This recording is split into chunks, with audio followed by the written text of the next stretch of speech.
Welcome to the Pink Pill RX podcast, hosted by Katie and Jay Fillmore, where we navigate complex and thought-provoking topics surrounding women with a focus on education.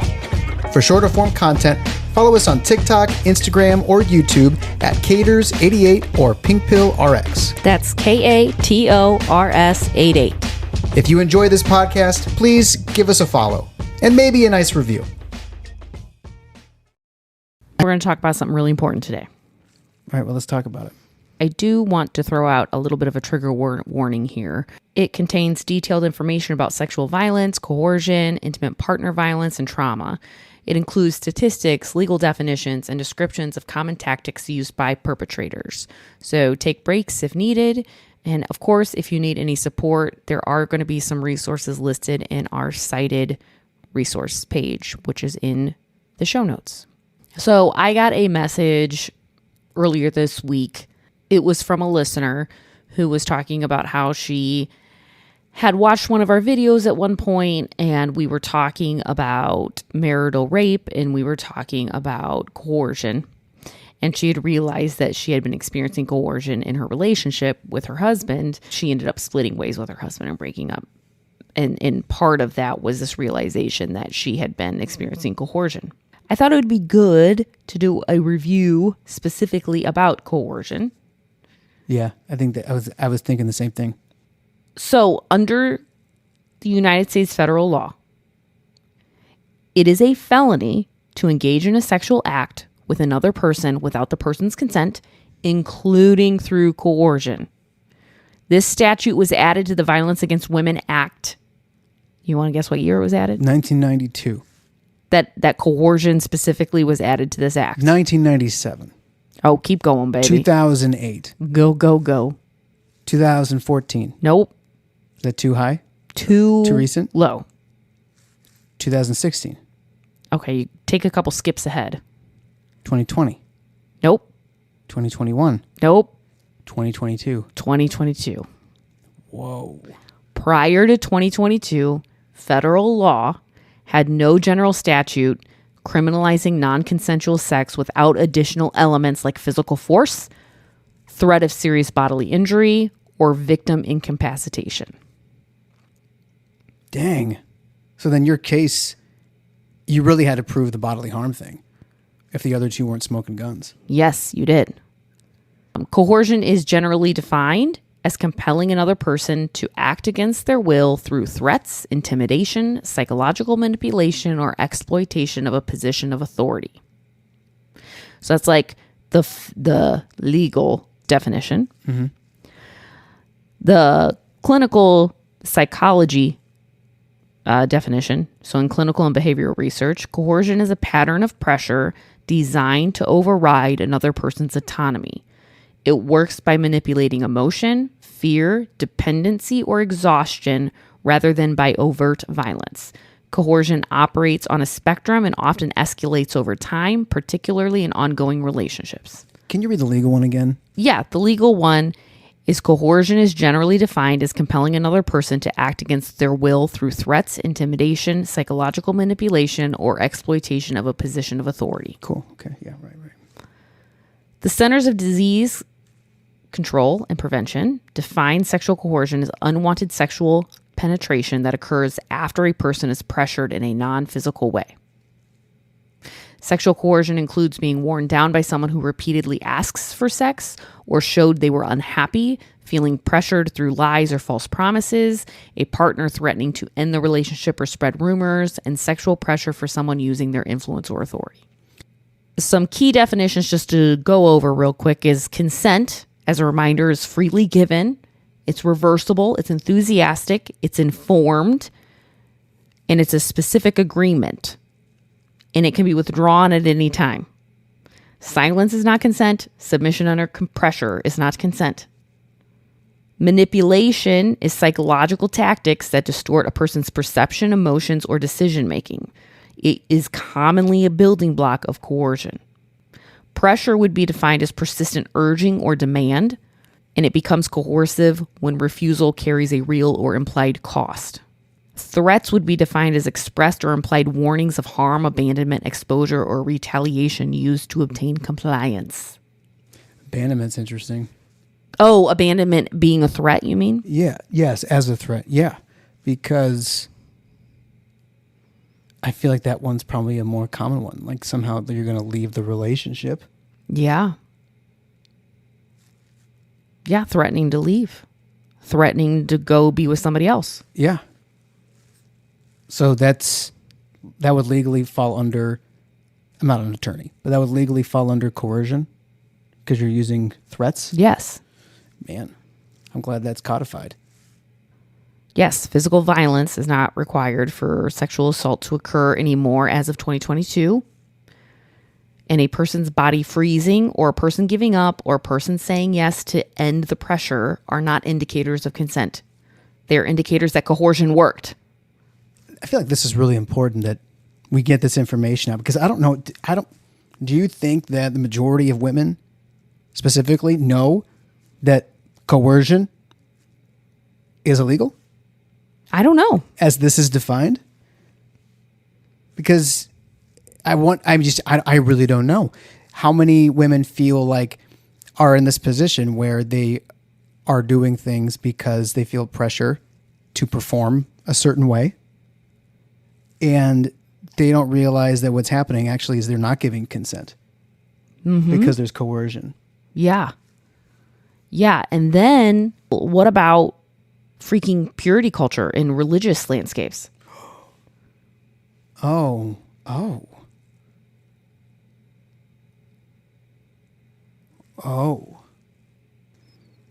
Because I'm thinking about, because we both grew up in that, so I know at least from the guy, obviously I know just as a guy, not as a woman who grew up with that.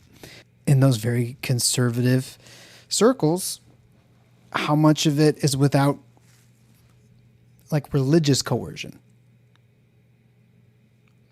Because this is supposed to be your job to do X, Y, or Z.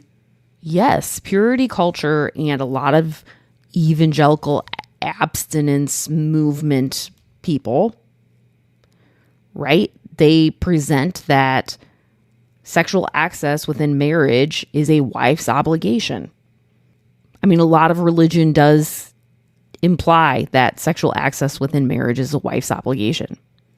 And then if that's used by the man, yeah, I mean, that you're coercing, but using religion as the tactic or as the vehicle for that. So that sounds like, in a very scary way, that could be very, very widespread. Yeah, it's very because scary. The reason why I'm being more vague is because I don't know if this is appropriate to say or not. Okay. But yeah, in the purity culture circles, the wife's supposed to have sex with the husband as much as he wants, right? Yes. No, that's totally As what I much was as taught. I was taught that by people, not just at the pulpit and not just like read into that via scripture per se. And not just like people very close to me, very influential of me. That's my duty. Women told you that. Yes, too. women, other women. In complaining about having to have sex with their husbands, but you know that they have to do it. Right. They have to do it because this is their job. Yeah. That sounds like a pretty explicit form of coercion. Yes, it's religious coercion. And it's not just coming from the husband. It's coming from the pulpit. Yeah. And pressure laterally and potentially with other women even. Yeah, like that are in that culture. It is a spiritual failure, or you're endangering your marriage if you say no when they want it. I remember feeling that in my previous marriage. And I think that's why I've had like weird at times, like with us, emotional reactions when I have not been quote unquote in the mood, right? And I have felt like I feel bad about that. But you've never pressured me to do anything. And I've been able to voice with you when I haven't wanted to, even though like there's a piece of me inside that feels like, oh, you should do this. Rather, it's like, oh, it's gone too far. You should probably follow through, even though you don't want to. Like that kind of. Yeah. I remember those conversations, and I can see how this is related to that. I mean, you can edit as much out of this as you want, but it's always your body. You can always say no. Yeah, and I do know that. It doesn't matter if it's already gone so far, because I'm a man, so I can handle. Okay, well, not going any farther than that. Yeah, I think there's a part of me also that feels like, oh, that'll like hurt his feelings or his ego or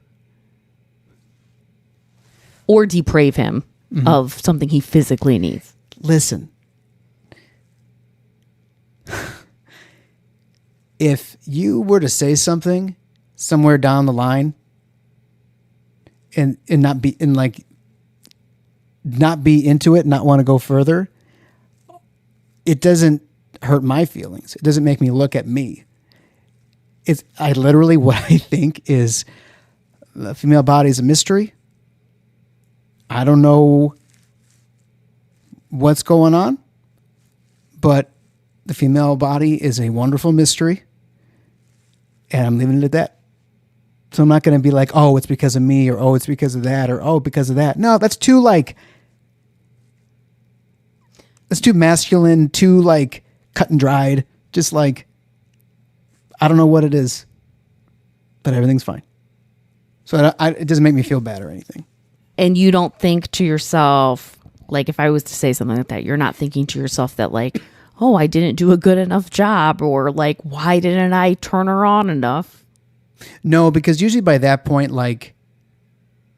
there's been some verbal discussion, either initiated by you or by me, that's I don't like that, or that, no thanks with that. Or I'm just, try this instead. That type of talk has already happened. So if it's to the point where you're just yeah,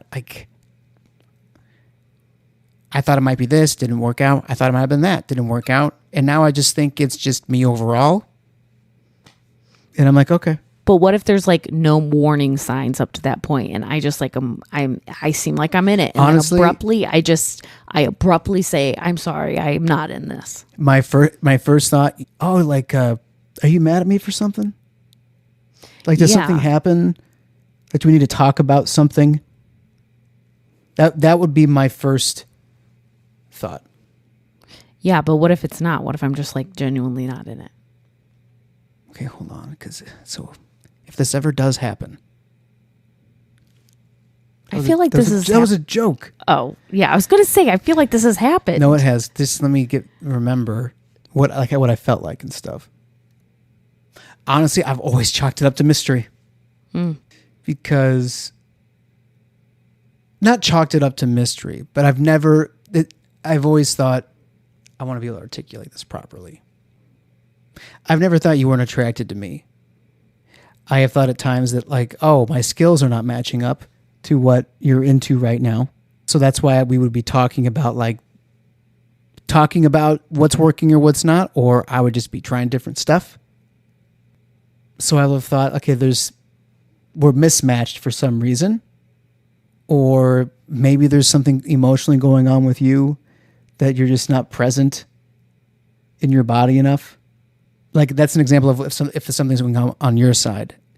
The example of something's going on my side is, oh, I'm not reading your body cues. I'm not, I'm not matching up, right?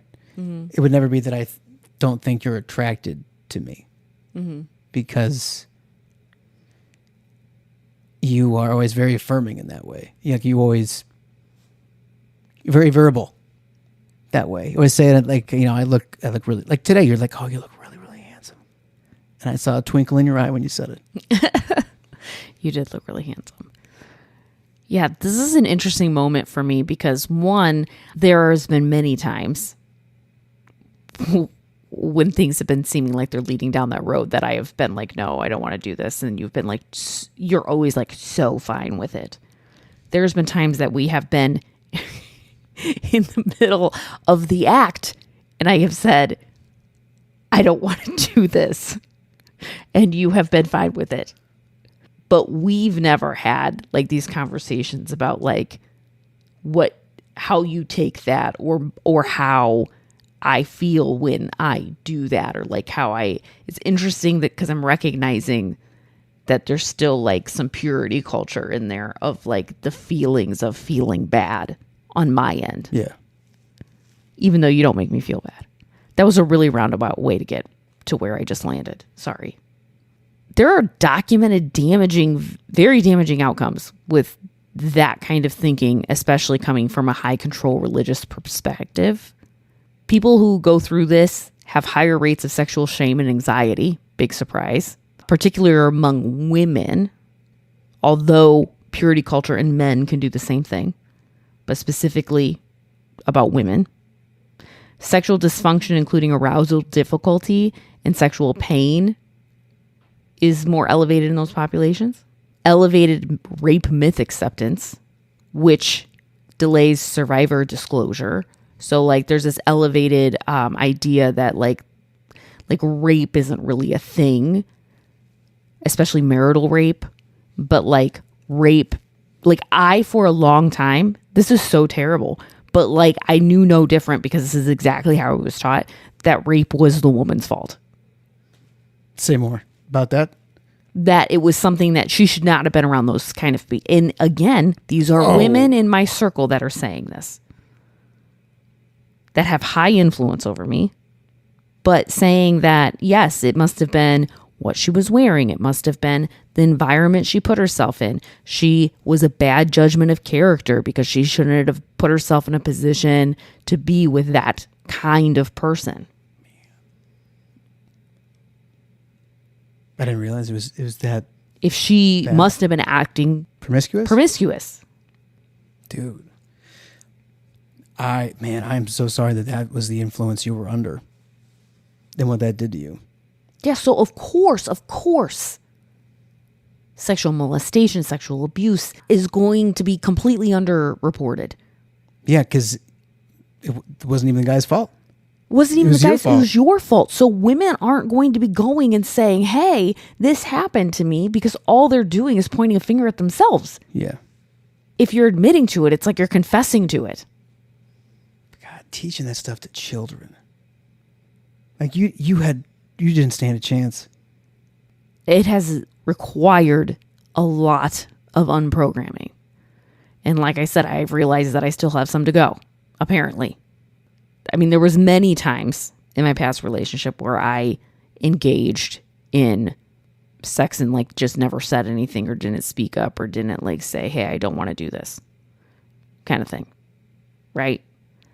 But there is specific circumstance specifically that I'm thinking of where I was definitely coerced because there was a threat of like, I don't know what I'm going to do. And I'd just gotten home from a night shift from nursing. I was so tired. And I think this was my third in a row, if I'm remembering correctly. Man, God, that pissed me off. I know. God, I'm so sorry. I'm so sorry. Thank you. But again, the other element that was playing in there heavily was the religious coercion, which came from the pulpit as well. Like do you know what I'm saying? Yep. Yeah. You're getting it from different categories of different people in authority. It's being reinforced. Yeah. Because you have women who are older than you who are influential over you. Then you have like all the pastors, the pastoral staff, probably youth pastors too. Not like explicitly, but like there's a culture being promoted. Many books I read. Sure. Yeah. So like if it's all around you, you think that is reality. Yes. But you can't have true consent unless you can say yes or no without consequence. And as a religious wife, if you said no, there was always a consequence. Rather that be with the man himself or the man himself. So whether it was spiritual or not. Wow. God, and I'm thinking too, how many of just friends of mine in high school were hearing the same stuff? Because now I know it from you, so then I think about all of them. Well, think about all the people who still think that. Then I'm like, whoa. I think purity. This is probably ignorant of me. I've always thought of purity culture stuff as past tense, like 2000s. Oh no, it's still there. Do you think it's like specifically discussed explicitly? Yes, I think it's still explicitly discussed. And the church is obsessed with sex. Who is that guy? It wasn't Dotson, but it was the other big guy. And Gothard? Yeah, and he was single. Yes. No kids. And all he's doing is teaching about how to be in a marriage and with kids. You know how he was conducting himself now behind the scenes. Remind me. I get him. They all blur together. All the child molestation. He was a pedophile. Right. Oh my God. It's just God. The older you get and the more aware you become about the world around you and the world that you used to be in, like growing up and stuff, it just keeps getting more grotesque and disgusting and angering the older I get. And churches are, in its most altruistic form, is supposed to be like sanctuary for people, a constant resource for like provision, like actual physical needs, and for emotional support, and for counsel, safety, and it just is a den of darkness in many, many, many places. Approximately 1 in 3 women have experienced sexual coercion in their lifetime. Among college-aged women, studies have found between 28 and 42% reported at least one coerced sexual experience. Non-Hispanic Black women, American Indian or Alaskan Native women, and non-Hispanic multiracial women experience the highest lifetime rates of intimate partner violence in the United States, with prevalence ranging from 53.6% to 63.8%. Women with disabilities are substantially more likely than women without disabilities to report rape, other sexual violence, stalking, and reproductive or sexual health control by a partner. Women are disproportionately affected by this, although men also can experience this. Men are not free from experiencing this. Anybody can be coerced into something. But gender norms and socialization, women are often socialized to prioritize the harmony, caretaking, emotional comfort of men, making refusal feel socially costly. Fear of retaliation, physical, financial, reputational, custodial with children is a realistic concern for women who refuse their partners. A lot of women relying on partners for housing or income or health insurance or childcare. So it creates leverage for this coercion. And then, of course, there's this emotional attachment too. You love, you have a shared history. You have a hope that your partner is going to change. It makes leaving harder. And the risk of violence peaks when a woman attempts to leave an abusive partner. Do you know the most dangerous time is after she leaves? So compliance can literally feel safer than refusing. Or you got men that purposefully will get their women pregnant and they become reproductively vulnerable because they're pregnant or they just had a child. There's just the exit options are societally not as supportive of women. Okay, so I want to put this in like real life terms, kind of what it can look like, right? Maybe you don't realize this situation is what this is. So, persistent pressure after refusal, continuing to push for sex after a partner has said no, change the subject, or express discomfort. So for an example, a partner brings up sex repeatedly throughout the evening, sulks when refused, and continues to initiate physically until the other person finally gives in. Why this qualifies as coercion? It wears down your capacity to refuse.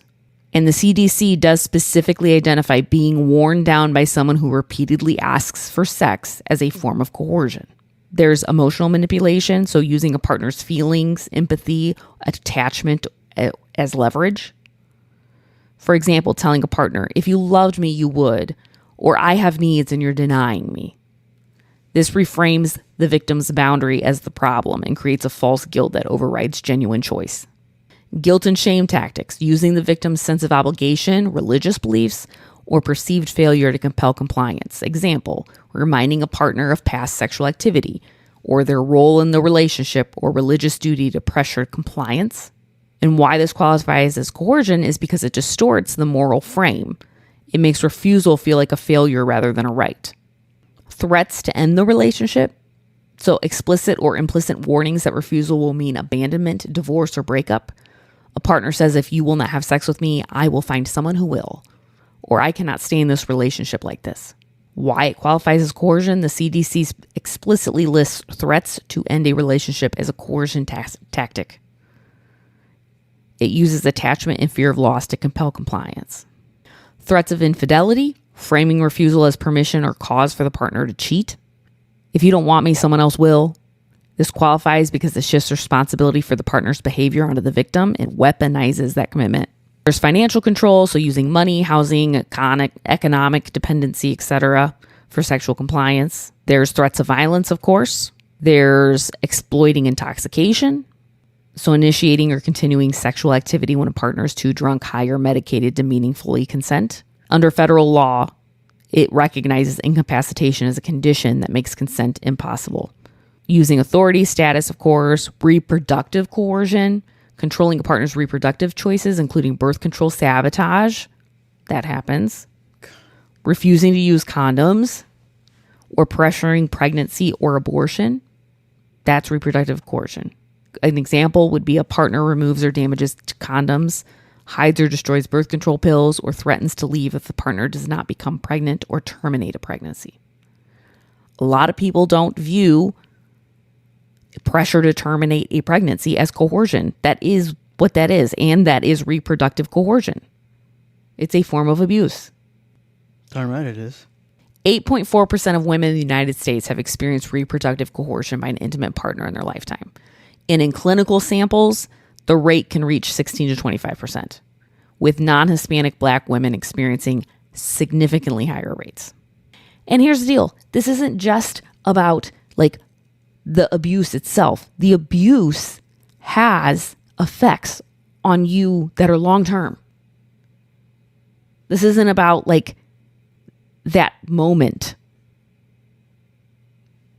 It's about how it changes you. Yes, it changes you. The cortisol dysregulation, this chronic activation of that. There's a hippocampal volume reduction that happens in the brain. What's that?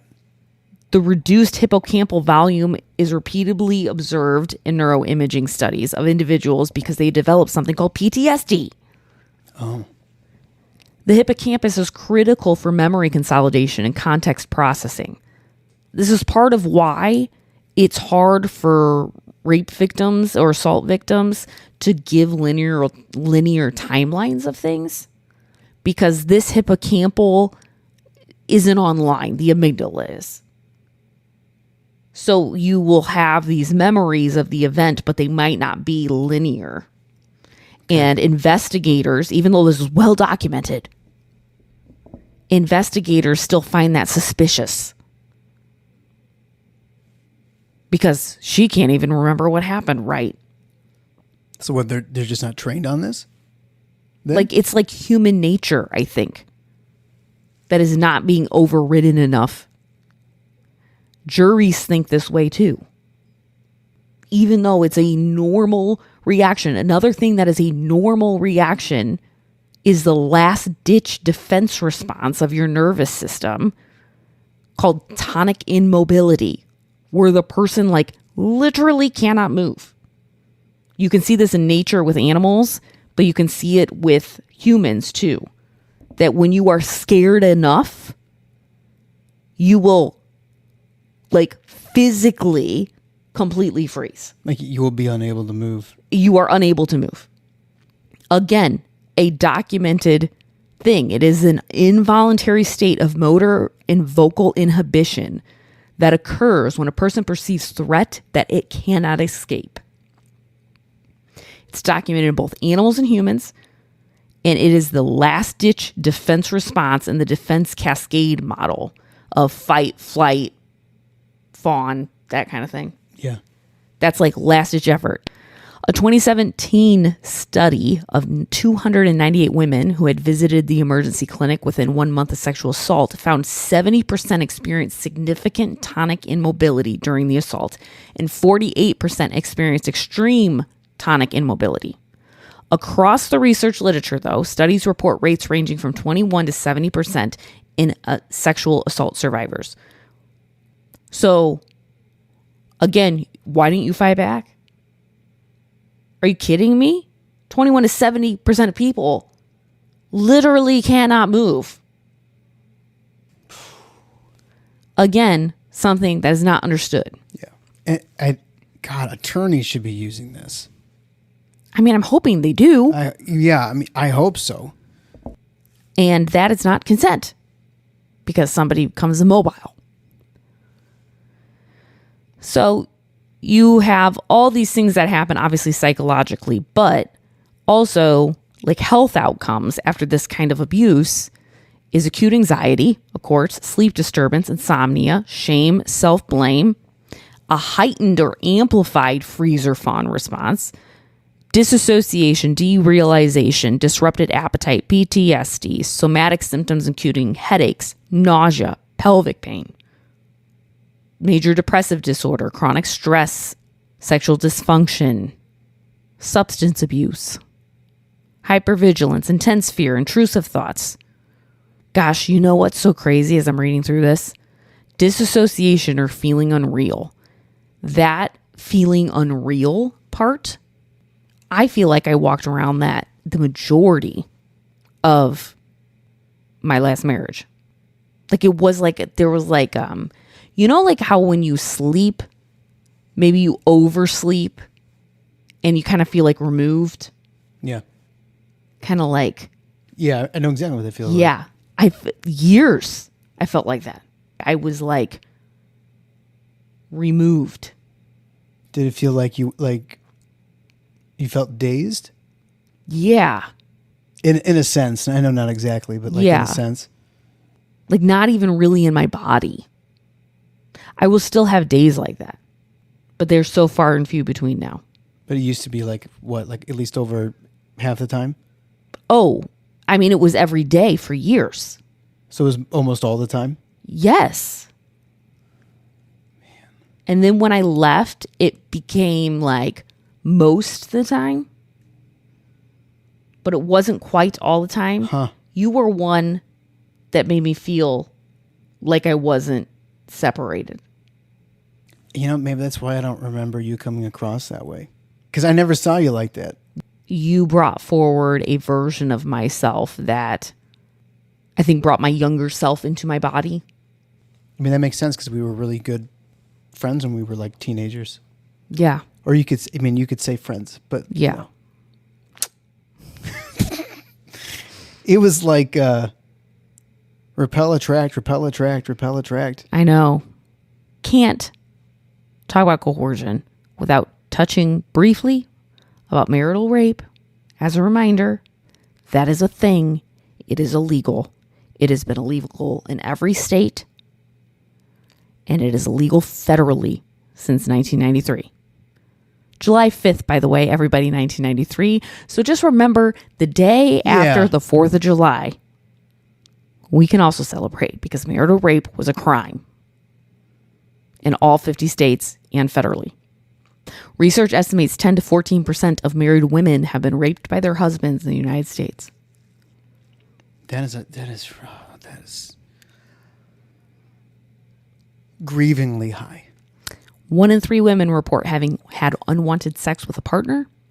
Women experiencing intimate partner violence are significantly elevated for the risk of repeated sexual coercion by the same predator. Like the people that are making up this 10 to 14% are probably experiencing this repeatedly and repeatedly and repeatedly and repeatedly. This isn't a one-off. It's 10 to 14% of women who are living this reality within marriages in the United States. So just remember, that too is illegal. Man, that is a high, 10 to 15%. Yeah. I think that's like between 1 in 10 and 1 in 8 or something, like 1 in 8. I mean, I'd have to think about it for a second, but I definitely know 10 married women. Yeah. So like I said, very heavy episode. I feel like it took us places I wasn't expecting to go. But I thought it was really good. So thank you for talking to me about it. Yeah, you're welcome. Thank you for talking and for also talking about yourself. Yeah. It is hard. If you or someone you know is experiencing sexual coercion, sexual assault, or intimate partner violence, there are national resources that are offered for free and they're confidential. So those will be linked in the show notes. I hope for those of you listening, something was intriguing or sparked a curiosity, or you felt affirmed or challenged. Stay educated. Take the pink pill. If you enjoyed this podcast, please give us a follow and maybe a nice review.